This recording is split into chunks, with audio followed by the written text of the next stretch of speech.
রাজা জ্ঞানের রাজা রসিক রাজা গোপাল ভাঁড় হাসির রাজা জ্ঞানের রাজা রসিক রাজা গোপাল ভাঁড় হাসির রাজা।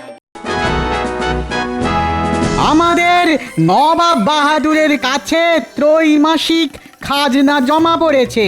কয়েকটি রাজ্য খুব তাড়াতাড়ি যথেষ্ট খাজনা দিয়েছে, কিন্তু কয়েকটি রাজ্য সেই দিক থেকে পিছিয়ে আছে।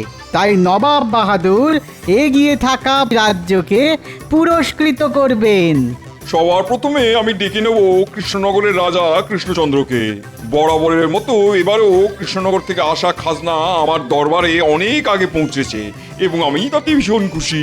নবাব বাহাদুর উপহার স্বরূপ কৃষ্ণচন্দ্রকে তুলে দিচ্ছেন 1000 মোহর। সাবাস কৃষ্ণচন্দ্র, তোমার রাজ্যে এত ভালো ফলন, এত ভালো মৎস্য চাষ, উন্নয়নে আমি খুশি। এই নাও তোমার পুরস্কার। ধন্যবাদ ধন্যবাদ জাহাঁপনা, ধন্যবাদ। মহারাজ, আপনার সম্মান মানে আমাদের রাজ্যের সম্মান। আজ আমাদের চাষি ভাই জেলে ভাইয়ের পরিশ্রমের ফসল আমরা পাচ্ছি। ঠিক বলেছ গোপাল, আর এর জন্য সব থেকে বড় ভূমিকা কিন্তু আমাদের বিজ্ঞানীর। ঠিক বলেছেন মহারাজ, বিজ্ঞানীর যুগান্তকারী আবিষ্কৃত সার এবং মাছেদের খাবারে আজ এই সম্মান। এরপর ডেকে নেব বর্ধমানের রাজাকে। তোমরাও বেশ যথেষ্ট খাজনা দিয়েছো, তাই তোমরা পাবে 500 মোহর উপহার।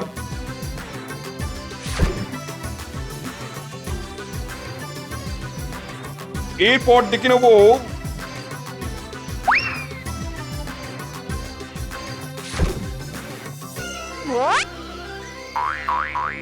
সব শেষে আসবে খাম্বাজ রাজ। খাম্বাজ রাজ্য থেকে এবার প্রাপ্ত খাজনার পরিমাণ খুবই নগণ্য, তাই শর্তানুযায়ী আমি খাম্বাজ রাজ্যের থেকে 500 বিঘা জমি শাস্তি স্বরূপ কেড়ে নিলাম।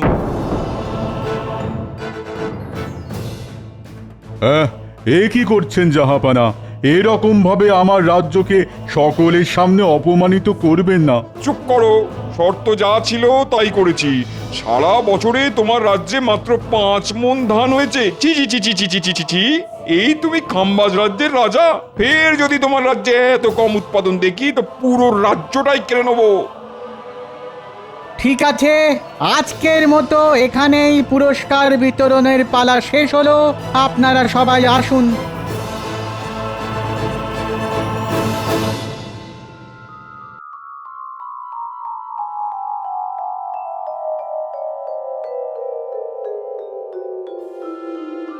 হায় হায় হায় হায় হায় হায়, আমার কি সর্বনাশ হলো! মহারাজ, এত সহজে ভেঙে পড়বেন না, আমাদেরকে ঘুরে দাঁড়াতেই হবে। কিন্তু ঘুরে দাঁড়াবো যে, তার জন্যে আমাদের তো সেরকম আবহাওয়া নয় যে যে আগামী 3 মাসের মধ্যেই মাঠে একেবারে সোনার ফসল ফলিয়ে দেব। দেখুন মহারাজ, কৃষ্ণচন্দ্রের রাজ্যের মাটি আর আমাদের রাজ্যের মাটির মধ্যে এমন কোনো আহামরি পার্থক্য নেই। তবুও কৃষ্ণচন্দ্রের রাজ্য আমাদের থেকে শতগুণে এগিয়ে। তার কারণ ওদের রাজ্যের জমিতে ব্যবহার করা সার এবং পরিচর্যা, পুকুরে দেওয়া মাছেদের খাবার, এই সব কারণেই ওই রাজ্যের উৎপাদন বেশি। তাহলে এক্ষুনি কৃষ্ণনগরের কাছে ওদের চাষ আবাদের পদ্ধতি বিস্তৃত বর্ণনা জানতে চেয়ে চিঠি লিখে পাঠাও। না মহারাজ, কৃষ্ণচন্দ্র কখনোই আমাদেরকে ওদের রাজ্যের সমৃদ্ধির গোপন রহস্য নিজে থেকে বলতে চাইবে না। তাছাড়া ছলে বলে কুশলে কৃষ্ণচন্দ্রকে রাজি করানো গেলেও মাঝে বাধা হয়ে দাঁড়াবে ওই গোপাল। তাই জন্য অন্য কোনো উপায়ে সব জানতে হবে। পেয়ে গেছি কোন মন্ত্রী।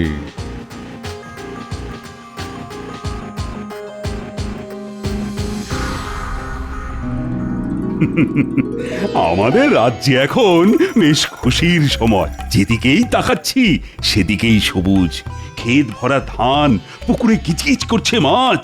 তারপর গতকাল বাংলার নবাবের কাছ থেকে সব থেকে বেশি খাজনা দেওয়ার জন্য পুরস্কারও পেয়েছি। সবই মহারাজ আপনার আশীর্বাদে। আপনার মতন প্রজাবৎসল রাজা না থাকলে আমাদের রাজ্যে এরকম উন্নতিই হতো না। গোপাল, তুমি তোমার তেল দেওয়াটা বন্ধ করো। হাটে তেলের দাম কিন্তু এখনো কমেনি। এই তোমরা একে অপরের পেছনে লাগাটা বন্ধ করো তো। আমি তোমাদেরকে একটা সুখবর শোনাতে চলেছি। তোমরা প্রত্যেকে নিজেদের কাজ সুষ্ঠুভাবে করো, তাহলে এর পরের বছরেও আমরা যথেষ্ট খাজনা জমা করতে পারবো। সবই তো হলো মহারাজ। এই আনন্দে যদি একটু পেট পুজোর ব্যবস্থা হতো তাহলে মন্দ হতো না। জানি জানি তুমি এরকমই একটা বায়না করবে, আর সেটা আমি আগে থেকেই বুঝতে পেরেছি। আর তাই আগে থেকেই পেট পুজোরও বন্দোবস্ত করে রেখেছি। উমা, খাবার কি শুধু গোপালের জন্যই? আমরা সবাই ব্রাত্য। আরে না না না, সকলের জন্যই আছে। এই সে এলো বলে।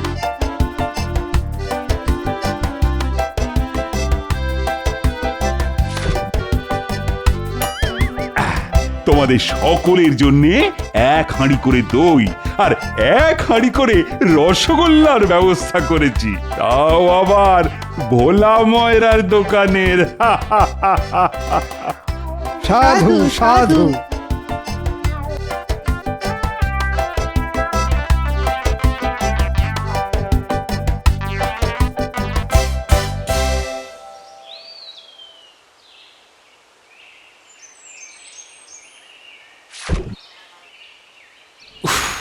বাবা কি গরম! রসগোল্লা খাওয়ার জন্য মনটা কেমন আনচান আনচান করছে। এখনই কটা রসগোল্লা পেটে পুরে দিই।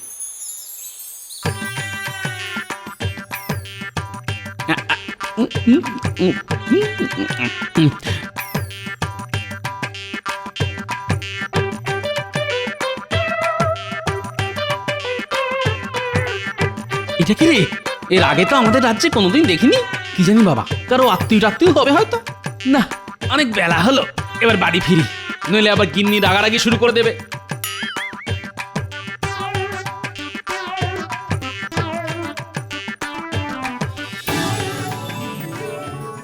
ওই গো, ও গিন্নি, কোথায় গেলে গো? গিন্নি! ও আসছি গো, আসছি। কানের মতো খেয়ে নিল। এই দেখো গিন্নি, কি এনেছি। দই, রসগোল্লা মহারাজ দিয়েছেন। কই দেখি দেখি দেখি। ইমা, এত বড় হাঁড়িতে মোটে একটা রসগোল্লা। এই মরেছে, খিদের চোটে তো সব খেয়ে ফেলেছি। কি গো, চুপ করে আছো কেন? বাকি রসগোল্লা কোথায় গেল? ইয়ে না মানে, হ্যাঁ মানে ওই পথে আস্তে আস্তে খুব খিদে পেয়েছিল তো, তাই খেয়ে ফেলেছি গিন্নি। কি, তুমি এটা পারলে? ঘরে একটা জল জ্যান্ত বউ থাকতে তুমি সব কটা রসগোল্লা খেয়ে নিতে পারলে? আহ গিন্নি, সবকটা তো খাইনি। দেখো দেখো, এখনো একটা রসগোল্লা তোমার জন্য আছে গিন্নি। ওটাও আমার জন্য রাখার কি দরকার ছিল শুনি? তুমি নিজেই তো খেয়ে নিতে পারতে। এই দেখো, রাগ করছো কেন? আমার আমার মান তো শোনা, রাগ করে না। গিন্নি, আমি তোমাকে ভোলার দোকানের রসগোল্লা কিনে খাওয়াবো। হ্যাঁ, রাগ করে না শোনা মনা। ও গিন্নি,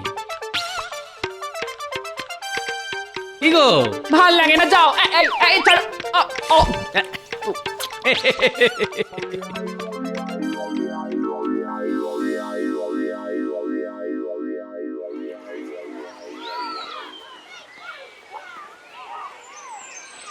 ওরে বাপরে, হ্যাঁ এত বড় হাট!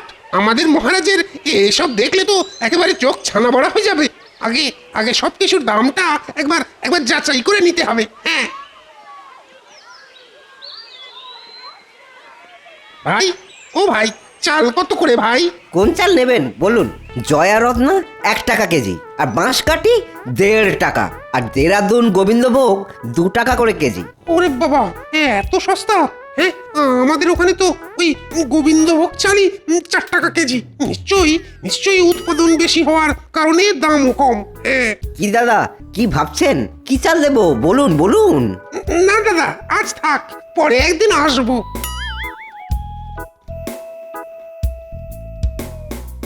রুই, কাতলা, শিঙ্গি সব কম দামে 1 টাকা কেজি মাত্র। নিয়ে যান নিয়ে যান নিয়ে যান। ইয়ে বাবা, মাছও দেখছি জলের দরে বিক্রি হচ্ছে।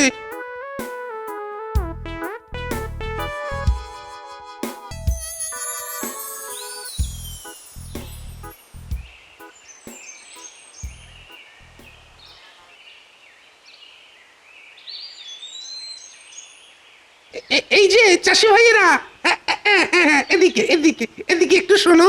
কি আমাদের ডাকছেন? হ্যাঁ, তোমাদেরই। এদিকে একটু শোনো না, একটু। আমাকে চাষ করার পদ্ধতি, ব্যবহার করার সার সব জেনে নিতে হবে। বলুন বলুন কি বলবেন? বলছি, শোনো না, ওই আমারও না চাষ করার অনেক দিনের ইচ্ছে, ওই কিন্তু করতে পারছি না। কেন দাদা, জমির অভাব নাকি? না না, জমি আমার অনেক আছে, অনেক জমি। আমার শ্বশুর তো জমিদার, আর শ্বশুরের একমাত্র মেয়েকে আমি বিয়ে করেছি। তাহলে চাষ করুন, কে বারণ করেছে? ওখানেই তো মুশকিল ভাই, কি চাষ করব, কখন চাষ করব, সেটাই ঠিক মতো বুঝি না। তোমরা যদি একটু আমাকে বুঝিয়ে বলতে তাহলে খুব ভালো হতো। হা হা হা হা হা। এই ব্যাপার, চাষ খুব একটা কঠিন ব্যাপার না, তবে পরিচর্যাটাই আসল ব্যাপার। আমরা তো মোটামুটি 3 রকম ধান ফলাই, আউশ, আমন আর বোরো।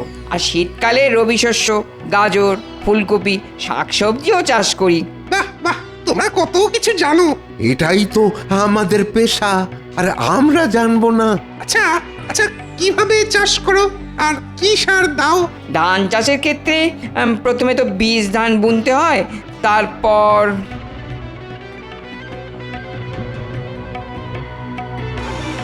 বাহ বাহ, তোমাদের কাছ থেকে অনেক কিছু জানতে পারলাম। ধন্যবাদ ধন্যবাদ চাষি ভাইয়েরা। এতে এতে ধন্যবাদের কি আছে? হ্যাঁ, এবার শুধু মাছ চাষ করার পদ্ধতিটা রপ্ত করতে হবে, তারপর খাম্বাজ রাজকে সব একেবারে উগড়ে দেবো। হ্যাঁ,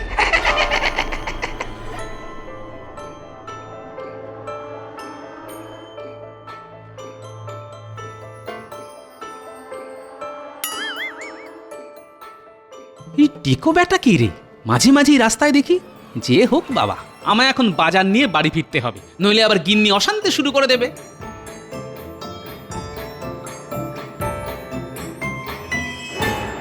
প্রণাম মহারাজ। বলো গুপ্তচর, কি খবর এনেছো?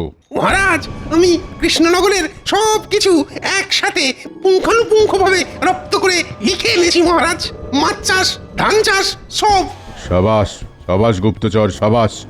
এবার আমাদের রাজ্য কৃষ্ণনগরের মতো ফসল ফলাবে, কৃষ্ণনগরকে টেক্কা দেবে, নবাবের হাতের পুরস্কার পাবে।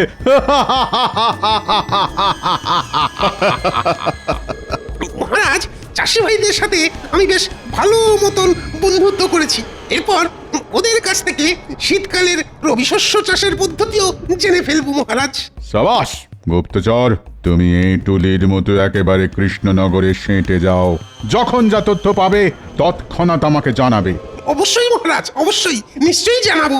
আচ্ছা ঠিক আছে, এখন এসো। আমার বকশিসটা মহারাজ। মন্ত্রী, গুপ্তচরকে 100 মোহর বকশিস দিয়ে দাও। যথাজ্ঞা মহারাজ।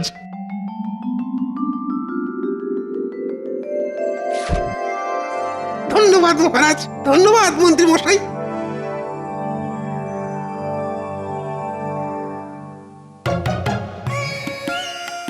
আমাদের নবাব বাহাদুরের কাছে ত্রৈমাসিক খাজনা জমা পড়েছে। প্রতিবারের মতো এবারেও কয়েকটি রাজ্য খুব তাড়াতাড়ি যথেষ্ট খাজনা দিয়েছে, কিন্তু কয়েকটি রাজ্য সেই দিক থেকে পিছিয়ে আছে। তাই নবাব বাহাদুর এগিয়ে থাকা প্রথম রাজ্য দুটিকে পুরস্কৃত করবেন। এবার সব থেকে বেশি খাজনা জমা করেছে এ কি খাম্বাজ রাজ্য? হ্যাঁ জাহাপানা, খাম্বাজ রাজ্য এবার সব থেকে বেশি খাজনা জমা দিয়েছে। সাবাস খাম্বাজ রাজ, আমি তোমার উপরে বেশ খুশি। প্রথম পুরস্কার হিসেবে 1000 মোহর তুলে দিচ্ছি খাম্বাজ রাজের হাতে।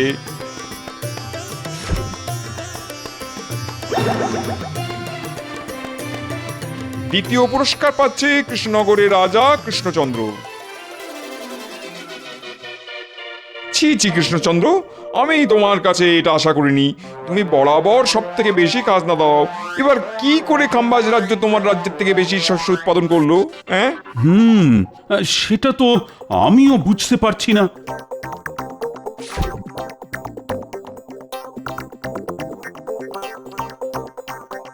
আমাদের রাজ্যে বিজ্ঞানীর বানানো বিশেষ সার দিয়ে চাষিরা চাষ করে, সেই জন্য চাষও হয় প্রচুর, আর এবারেও যথেষ্ট ধান হয়েছে। তোমার দিন শেষ কৃষ্ণচন্দ্র।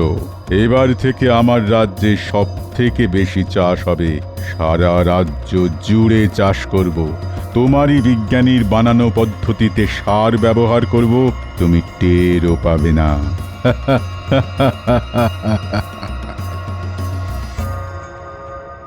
মহারাজ, আমাদের অতি সত্বর একটা ব্যবস্থা নিতে হবে, নইলে কিন্তু খুব মুশকিল হয়ে যাবে।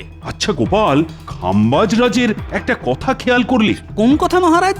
ওই যে আমাদেরই বিজ্ঞানীর বানানো পদ্ধতিতে সার বানাবে, আর আমাদের থেকেও বেশি চাষ করবে, কিন্তু খাম্বাজ রাজ সেটা জানবে কি করে? গুপ্তচর মারফত জানতে পারে। হ্যাঁ, ঠিক ঠিক বলেছ গোপাল। বিজ্ঞানী কখনো সার প্রস্তুতির কথা কাউকে বলে দেবে না।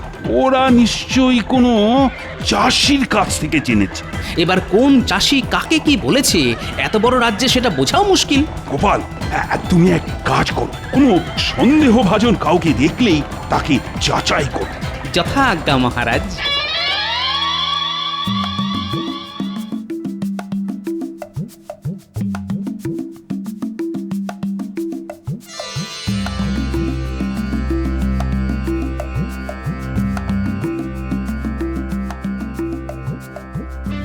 হলো কি?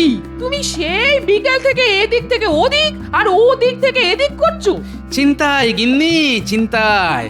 আমাদের রাজ্যে শনির নজর লেগেছে, বুঝলে? ইমা, ভর সন্ধেবেলা কি অলক্ষণে কথা বলছো তুমি? আরে অলক্ষণে নয় গো গিন্নি, সত্যি। আমাদের চাষিরা এত কষ্ট করে চাষ করে, তার ফলস্বরূপ আমরা প্রতি 3 মাস অন্তর ভালো মতন খাজনা নবাবকে দিতে পারি। কিন্তু এখন দেখছি খাম্বাজ রাজ্য জিতে যাচ্ছে। যে খাম্বাজ রাজ্যের নাম সবার নিচে থাকতো সে হচ্ছে প্রথম।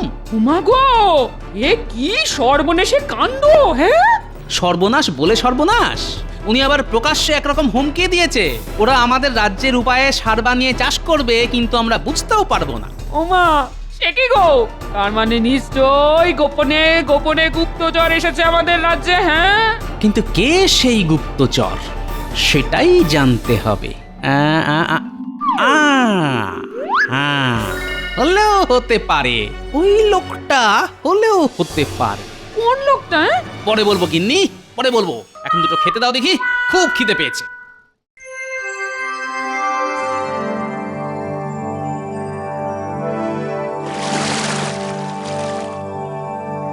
বাহ, এই পুকুরটাতে তো অনেক মাছ। দাদা, কিসের চার দিয়েছেন মাছ ধরার জন্য? এই তো ওই শুধু কেঁচো দিয়েই দাদা।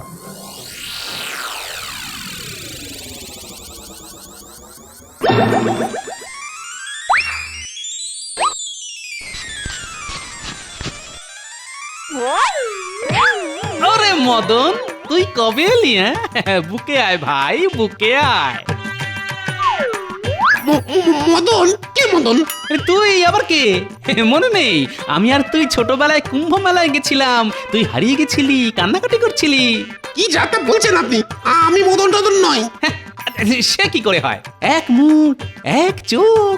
আরে বাবা, না না, আপনার কোথাও ভুল হচ্ছে। আমি মদন নই। আমার 14 গোষ্ঠীতে কারোর নাম মদন ছিল না। তাহলে তুই কে?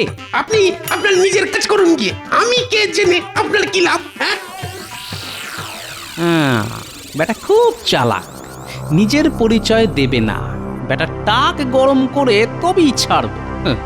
সবাইকে বলতে হবে একই রকম ভাবে টাক গরম করতে, তবে যদি নিজের পরিচয়টা দেয়।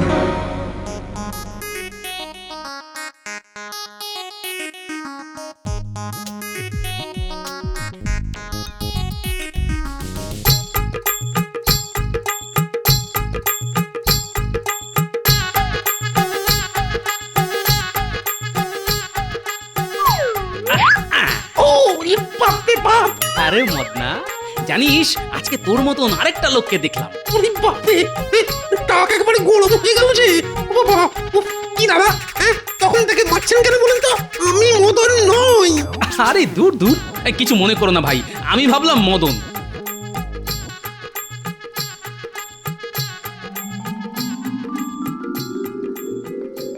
ও পুটির বাবা, এদিকে শোনো। কি বলো?